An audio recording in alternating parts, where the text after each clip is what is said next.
wake up groggy. The sound of the woman's voice like rats gnawing on my eardrums. She finishes her little spiel, but I know it won't stop until I get my downstairs to the living room. It'll keep coming over all the radios in the house, over and over, until I get down there. Sally, what the hell are you doing up there? Fredericks calls from downstairs. I hate it when he calls me Sally. My name is Sal, as in Salvatore. I'm coming! I yell, using my shortened version of his name. I know it's a stretch. From Fredericks. But then again, no one ever accused me of being a creative genius. Most of the time, I just call him Freddy, even though his first name is Josh or something like that. As I put on the special shirt with the camera sewn into it, the woman's voice starts up again. Welcome to Mr. Marshall, Carter, and Dark's most dangerous fighting exhibition and obstacle resort. Please adjourn to the lounge for further instructions. I know. Christ. I grumble, putting my shoes on. This will be my third and last turn for a while, provided I survive. I make it downstairs just as the woman starts up again. But as I step into the old farmhouse living room, she stops. Freddy and the new guy, Buglossi, are sitting on the old-fashioned floral print couch. Freddy has a stupid smile on his broad and craggy face. Buglossi, a young guy with trimmed black hair and a professional air, looks scared. He's never done this before. He should be scared, especially since the last new guy wound up dead. The woman's voice comes from the radio again, but the message is different this time. Welcome to Mr. Marshall, Carter, and Dark's most dangerous fighting exhibition and obstacle resort. Please enjoy some brandy and cigars while we prepare your playground. Both doors to the living room shut and lock by themselves. Now we've got an hour to kill. What do you think we got this time? Freddy says to me, clearly excited. I wave a hand dismissively. I still don't understand why they don't get D-class to do this shit. You don't like posting? You can transfer, Freddy says. But I remember a time when you enjoyed this shit. Besides, if we don't do it, this thing will just pull in the nearest civilians. And you know they'll all die. Why don't they get D-class to do this? Buglossi asks. Freddy looks at him. The ethics committee. Why else? They figured trained agents like ourselves are more likely to survive. And they're right. But the researchers are also trying to figure out how to shut the thing down. Hence the cameras in our shirts. Although I doubt they'll ever succeed. Why did you volunteer? I ask Buglossi. He shrugs. The hazard pay. Hard to pass it up. Let me guess, I say. You got a family at home? Little wifey with a couple of rugrats you'll be sending to college? No kids, Buglossi answers, smiling. Just expensive taste. And I'm an adrenaline junkie. A man after my own heart, Freddy says. As we shoot the shit, the obligatory hour passes quickly. Pretty soon, the doors unlock and open. Let's see what we got, Freddy says. The three of us stand up and walk out of the living room. Freddy goes to the closest, near the back door, and opens it up. There's a single climbing rope, a cloth bag of white powder with a drawstring, a machete, and a hammer. Like every other round I've done, there's also a first aid kit, a map, a compass, and a thermometer. The rope is neatly bunched and tied, and probably a good 200 feet long. Freddy hands me the bag of white powder, the compass, and the thermometer. Buglossi gets the hammer, first aid kit, and the map. Freddy takes the rope and machete. The woman's voice sounds again, saying, Please step outside and enjoy your playground. Remember, get home safe. The back door swings open on its own. Let's fucking do this, Freddy says, walking out the door. The wind whips at me as I step out, the last to leave the farmhouse. We're standing on an outcropping of rock next to a 1,000-foot drop. Across from us, there's another sheer cliff face, the caramel-colored rocks devoid of all but the sparsest vegetation. Far down at the bottom of the steep valley, there's a carpet of lush greenery. The sky is brilliantly blue, aside from the huge numbers floating there. The numbers say we've got 29 minutes to reach our goal. This is a short one, which means it's going to be intense. The short ones always are. I turn around. unsurprised to find that the house is gone, replaced by a wall of rock. To the right, further along the cliff face, there's a structure jutting out of the rock. It's a square stone room, a single window facing us. That's the way we're supposed to go. But getting there means climbing across about 30 yards of cliff face. I suddenly know what the white powder in the bag is for. It's climbing chalk. And if we fall, there's no starting over. Death here means death for real. I hope you're not afraid of heights. I say to Buglosi, trying to cover up the fact that I don't like this one at all. Buglosi turns and looks at me, shock written all over his face. Freddy is already busy looking at the weight of the structures. Time, after all, is of the essence. Movement across the way catches my eye, and I look at the cliff face opposite. There's something climbing up the wall. Oh man, I say. What? Buglosi says, following my gaze. What the hell is that? He asks. It's about the size of a man, but it has 4 humanoid arms and feet like a lizard's. Its hairless head doesn't resemble a person's at all. Where the crown of the head would be on a human, there are 2 large and wide-set black eyes.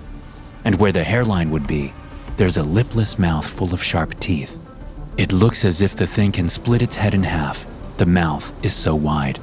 Good for taking a big old bite out of something. It stops crawling and twists its head up and back to look at us. Aside from the black eyes, it's the same color as the rock. If not for the movement, it would blend right into the wall. It can't get over here, can it? Buglosi says. You're thinking there's only one of them, I say. Suddenly, the thing jumps off the wall, apparently committing suicide. But it doesn't fall for long before gliding wings pop out under and between its arms. It drifts across the gap and lands a few hundred feet below us, on our side. It pauses for a second before climbing up toward us. We need to move, now, I say. So let's go, Freddy says, looking down at the creature. He's wrapped one end of the rope around his waist, and he tosses the other end to me. I toss him the chalk bag. He sticks his hand inside and brings out some powder, rubbing it on his hands. He hands the chalk bag to Buglosi, then faces the rock wall and starts moving across, choosing his hand and footholds carefully.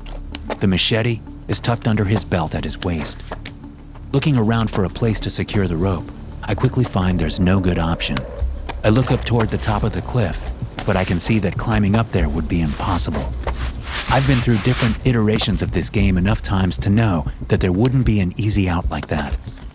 I drop the bulk of the rope to my feet, then go about making sure there's enough slack for Freddy to keep going.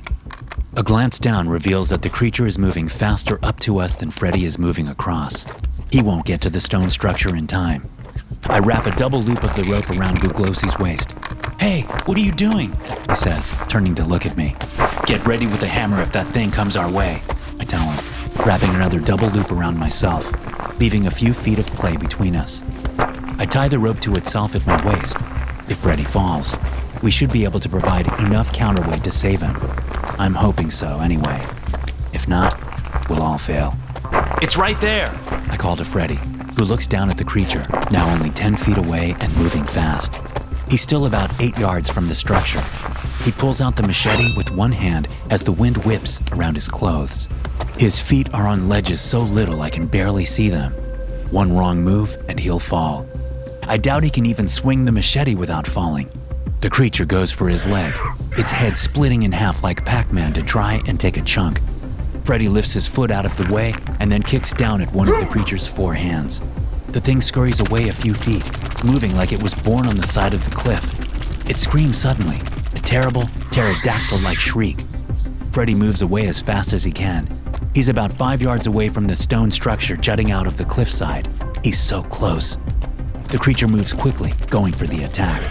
I call out to Freddy just before he jumps toward the window, seeming to move in slow motion, nothing but a 1,000-foot drop beneath him. His hands at the bottom of the stone windowsill, his left hand latching on, his right slipping off because he's still holding the machete.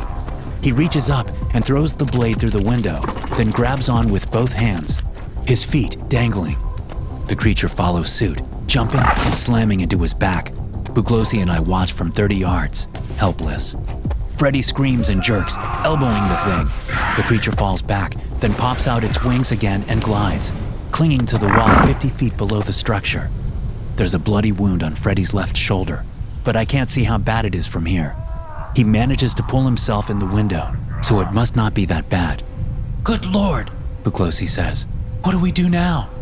I hear the words, but I'm not paying attention. A glance down the side of the outcropping shows me a dozen more of the creatures a few hundred feet below. That damn shriek the first one made must have brought them. We need to move, I say. Buglosi looks down and groans. Swing! Freddy shouts from the structure 30 yards away. He's in the window, gesturing at the rope. He pulls on it to demonstrate that it's secure. He must have attached it to something inside the room.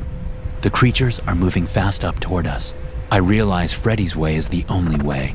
We need to jump off. If the rope holds, we'll simply swing under the jutting structure and then climb up. Get out of the rope, I say, untying the knot at my waist. we need to jump. If you stay in like that, you won't be able to climb up. Wrap it around your arm or something, and we'll jump. You're kidding, Buglosi says. I thought you were an adrenaline junkie, I say. You never jumped off a cliff before? His eyes harden, and he pulls the looped rope from around his waist. We yank the rope as taut as we can, then each wrap a segment around an arm. The creatures are close. On one, I say. What? One! I shove Buglosi as I jump, and we go off the edge side by side. I clutch the rope in both hands as we fall, sure that the rope will snap, and we'll have a good 10 seconds to regret all our poor decisions before we hit the ground. The rope goes taut, wrapping tight around my arm. Suddenly, we're swinging and bouncing, thanks to the stretch in the rope. I'm happy to see Buglosi hanging on above me.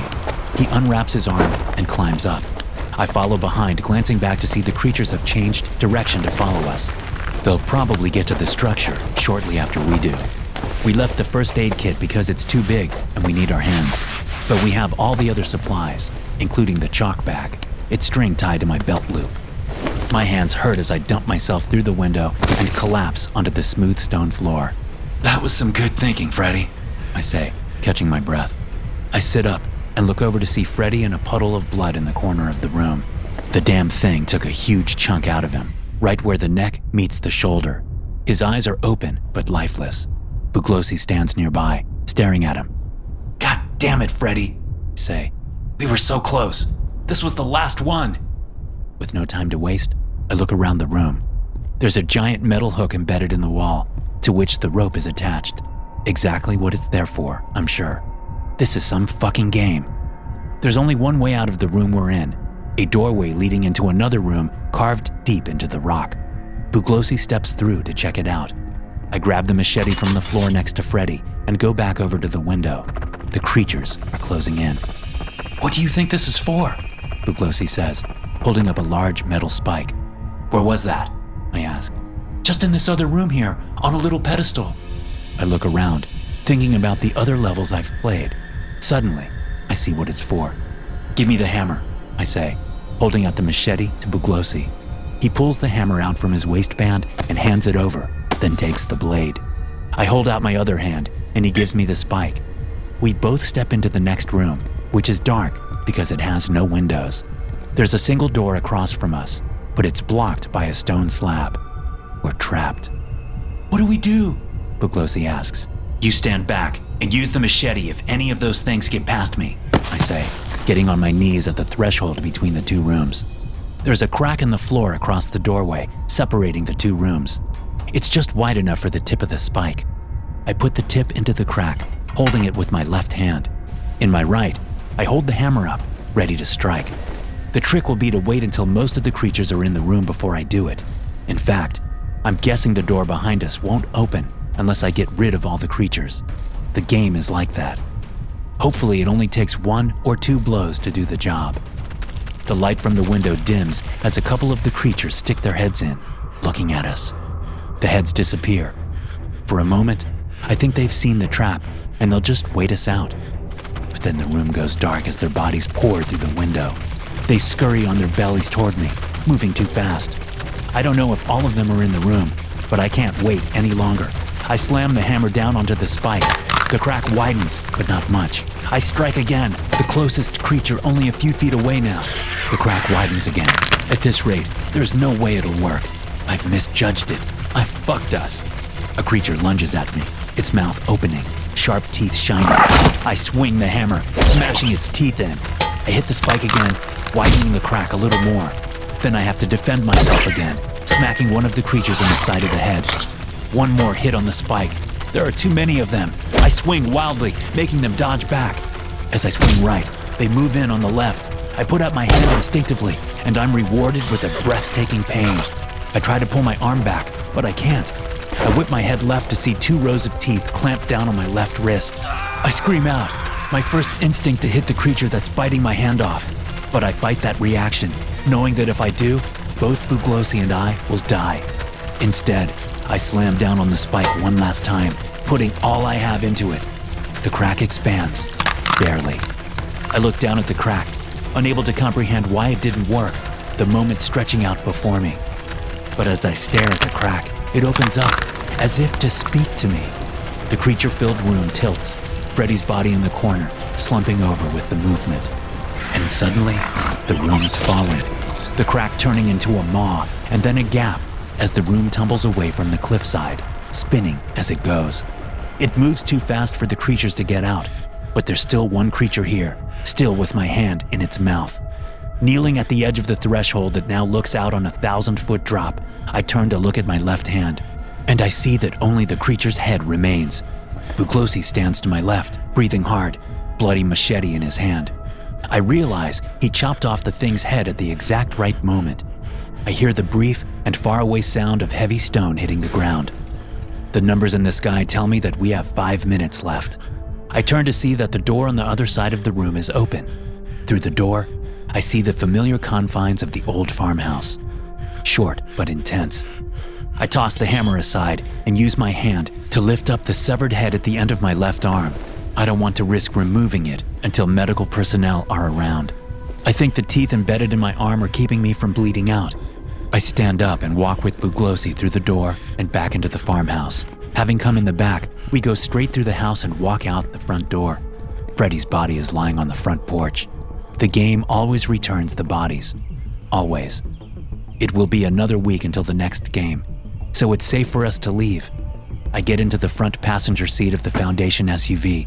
Buglosi gets in the driver's seat. Well, I say as we drive. that's it for me. Last time. Even if I don't lose the hand, I'm done. Buglosi says nothing for a minute. Then he speaks in a low voice. That was intense. There's a smile in there somewhere. I can tell it won't be his last time. I look down at the creature's head, into its black eyes. Fuck you, I say. I beat you. What's that? Buglosi says. Nothing. I say. I wasn't talking to you.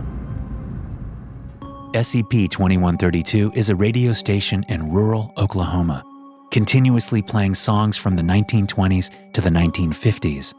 SCP-2132-1 is the collective designation given to a farmhouse and a radio tower from which SCP-2132 emanates. Every Friday between 1700 and 2000, SCP-2132's music will stop, and a woman's voice will read this announcement. Welcome to Mr. Marshall, Carter, and Dark's most dangerous fighting exhibition and obstacle resort. Please adjourn to the lounge for further instructions. The message will repeat until all residents have moved to the living room of SCP-2132-1. Further testing has indicated that, should fewer than 3 people be in residence within, SCP-2132 will transport the nearest human being into the lounge, and they will be made to participate in the game cycle. Once there, all doors will lock and another message will play, telling guests to enjoy brandy and cigars while the game is prepared. After 1 hour, all doors except the front will unlock and open. Supplies will materialize within the hall closet, located near the exit. These supplies will be the only things other than their clothes players will be able to take into the game cycle. The supplies always contain 1 first aid kit, 1 map, 1 compass, and 1 thermometer. Once the supplies have been collected, the following message will play. Please step outside and enjoy your playground. Remember, get home safe. The exit then swings open. If the residents do not immediately step out, the words, "Get home safe," are continually repeated, growing loud enough to damage hearing. If, after 1 hour, Residents still have not stepped outside. The game cycle will begin prematurely, and an entity will enter the house and forcibly eject them.